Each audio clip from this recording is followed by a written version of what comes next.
Okay, so I'm going to do this as an example just so everyone can see how the rounding needs to be done and how nitpicky the website's going to be, just for future reference, because this kind of stuff's not really going to go away. So we want to obtain a sample to estimate a population proportion. At this point in time, you have no reasonable estimate for the population proportion. That means we don't know p hat.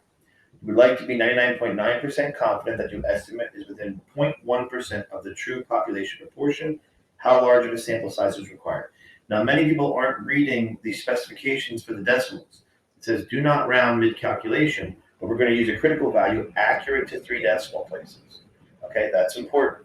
So the first thing we need is the formula, which is n, the sample size, is going to be equal to z of alpha over 2, that's our critical value, squared, times p hat times q hat divided by the margin of error squared.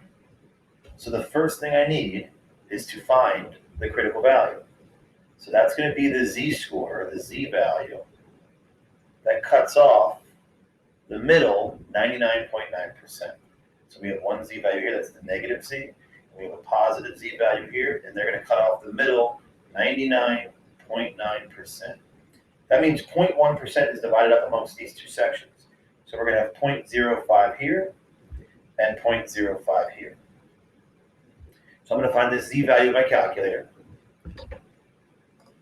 So I'm going to go to the distributions menu, down to inverse normal, and the area to the left of this z-value is 0.9995.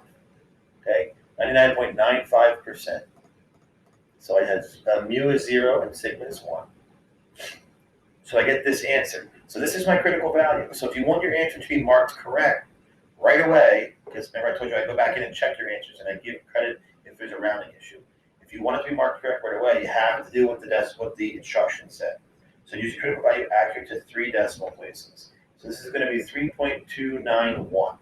So I'm going to take 3.291 and I'm going to square it because I need to square the z-score.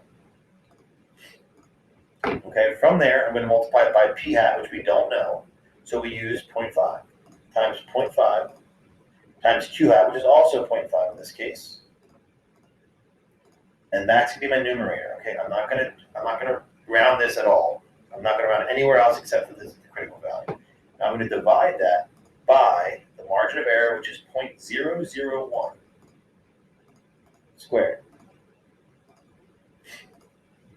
So I get this answer: 2,770,670.25.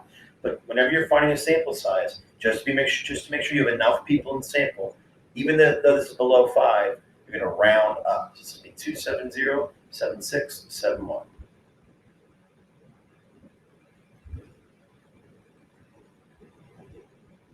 So a lot of you didn't round correctly or the way they wanted you to round, so your answers are getting marked wrong. An answer like this will get you full credit because I know you did the math correctly, you just didn't round the way they wanted you to. Okay, so again, I told you, even though it gets marked wrong, I go back in and I check all the answers after the